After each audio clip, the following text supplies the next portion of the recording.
Good morning everyone. स्वागत है आपका आपके अपने यूट्यूब चैनल ड्रीम कैंपस में।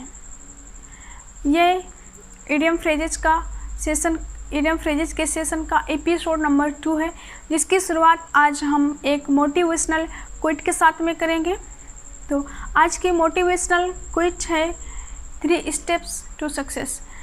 सक्सेस के 3 स्टेप होते हैं। पहला, आपके पास में ड्रीम होना चाहिए, उसको अचीव करने का ड्रीम होना चाहिए। आप अचीव क्या करना चाहते हैं, आप पाना क्या चाहते हैं, जिसके लिए आप इतनी मेहनत करते हैं।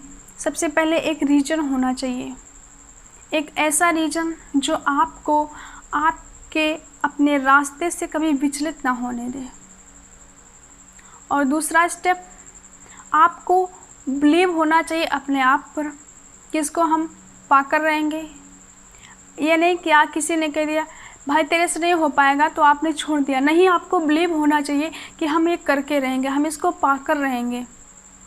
फिर इसके बाद में बात आती है उसको अचीव करने का।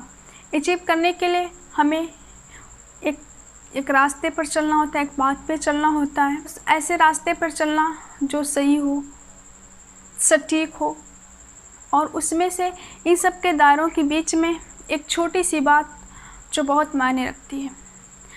अक्सर सभी लोग छोटी छोटी गलतियों को नज़रअंदाज करते हैं। ये हमारी सबसे बड़ी गलती है।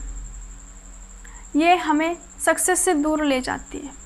कभी आपने सुना है या कभी आपको किसी पहाड़ से टक्कर लगी है, किसी पहाड़ से आपको ठोकर लगी है? जी नहीं, किसी को नहीं लगी होगी, क्योंकि पहाड़ तो हमें सबसे आगे दिखाई दे रहा होता है। मतलब बड़ी गलती, बड़ी प्रॉब्लम हमें आगे दिखाई दे रही होती है, लेकिन ये छोटी छोटी गलतियां होती हैं जो हमें दिखाई नहीं देती और उसको हम नज़रअंदाज कर देते हैं।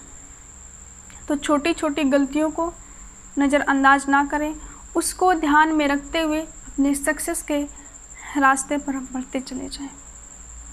अब स्टार्ट करते हैं अपना सेशन।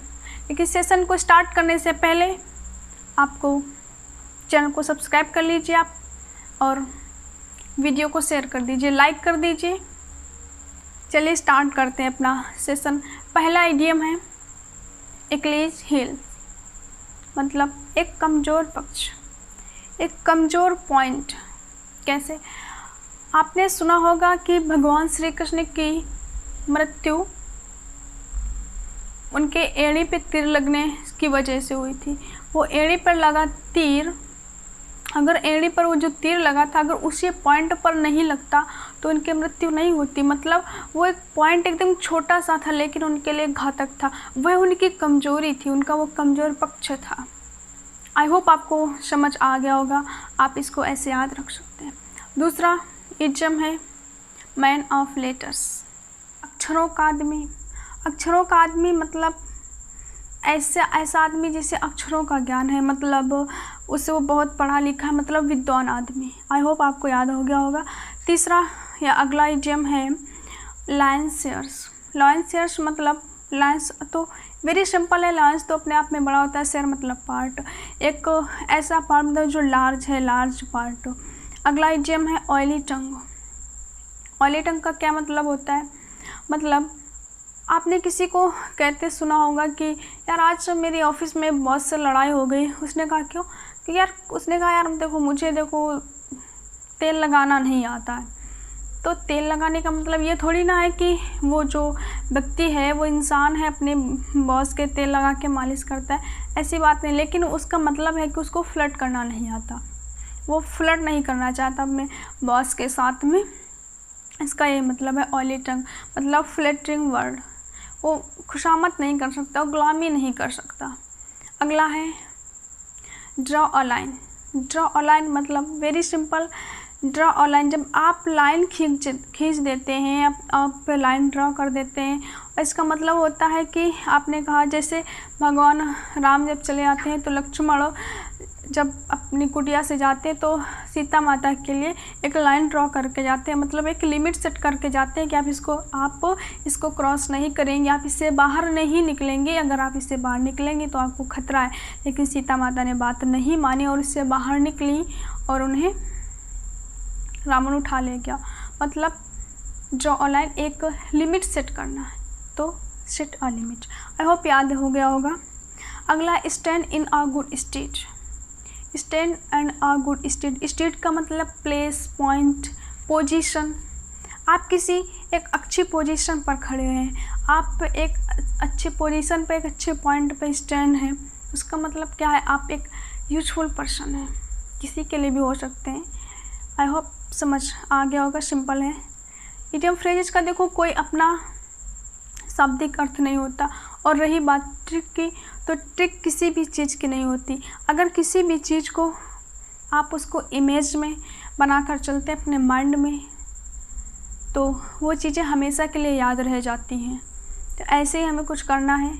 आज हम आपको बता रहे हैं, आप वैसे ही अपने माइंड में इमेज बनाकर चलिए। बातें, इडियम्स जो भी है आपके माइंड में हमेशा के लिए सेट हो जाएंगे। अगला है an axes to grind. Axe से मतलब कुल्हाड़ी, ग्रिंड मतलब पीसना। कुल्हाड़ी को पीसना, जी नहीं, कुल्हाड़ी को पीसना एक मतलब एक सिंपल काम नहीं है जो आप कर सकते हैं। अगर आप ये काम करते भी हैं, एक कठिन काम है, अगर आप इसको करते हैं मतलब इसमें आपका एक इंटरेस्ट जुड़ा हुआ है, जो आपका पर्सनल इंटरेस्ट है, आप उसमें रुचि लेते हैं, तभी उस काम को, कठिन है लेकिन आप करते हैं। तो an axes to grind, a personal interest in the matter. अगला है वेव अ डेड चिकन। कोई मुर्गा है, मुर्गी है, कुछ भी है, वो मर चुका है और आप उसे जिंदा करना चाहते हो, उससे कहते हैं उठ उठ। जैसे कि मतलब होता है कि मुर्गा है, मुर्गी अगर जिंदा है तभी उसको काट दो, तभी वो बिकेगी, उसका जो बनता है अपना मीट वगैरह जो भी। तो अगर वो मर गए फिर किसी काम के नहीं। तो जो मुर्गा बेचने वाला है तो वो मर गया, लेकिन उससे कहा उठ मुर्गी उठ, अब वो मरी है, उससे कह रहा उठ उठ, तो उठ उठ उसका सब कहना करना यूजलेस है, बेकार है, मतलब यूजलेस है, उसके लिए उसका कोई रिजल्ट आने वाला नहीं है, वो फालतू में अपनी एनर्जी वेस्ट कर रहा है, मतलब वो किसी कोई ऐसा कार्य जो यूजलेस है। वीव अ डेड चिकन का मतलब डू समथिंग यूजलेस। आपको अगर सेशन पसंद आ रहा है तो प्लीज़ वीडियो को लाइक कर दीजिए और अपने दोस्तों को कम से कम 1 लोग 10-10 फ्रेंड्स को शेयर कर दें। जल्दी से इस यूट्यूब परिवार को बड़ा कीजिए और आप हमें अपना प्यार सपोर्ट देते रहिए, क्योंकि इतनी मेहनत लगती है, फिर अगर उसका कोई रिस्पांस नहीं आता तो फिर किसी काम में मन नहीं लगता। तो आई होप आप शेयर करेंगे, इतना हमें आप पर यकीन है। और अगला इडियम है to play duck and drags. Duck and drags, बत्तख या बत्तखियों या मक्खियों के साथ खेलना मूर्खतापूर्ण काम है। कोई अगर ऐसा करता है तो मूर्खतापूर्ण काम है, एक असंगत काम है। एक इंसान के साथ में खेलता है, अब बत्तख, वो भी मक्खियों बत्तखियों के साथ में कौन खेलता है।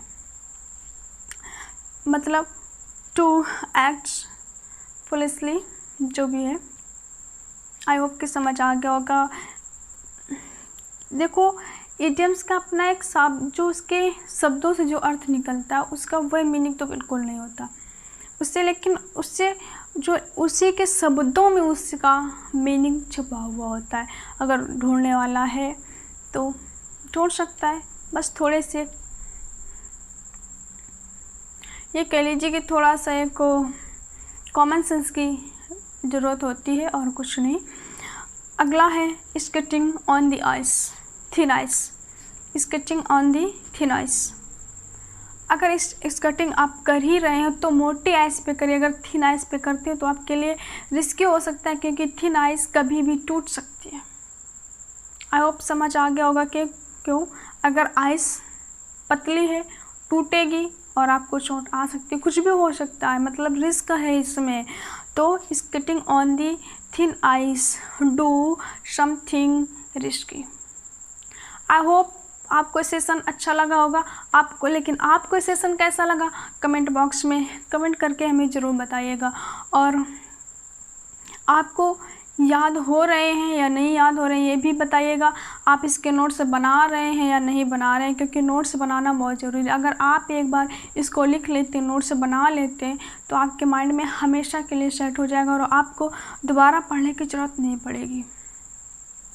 तो फिर चलते हैं, मिलते हैं फिर अगले सेशन में इडियम फ्रेजेस के अगले एपिसोड में। तब तक के लिए बाय बाय।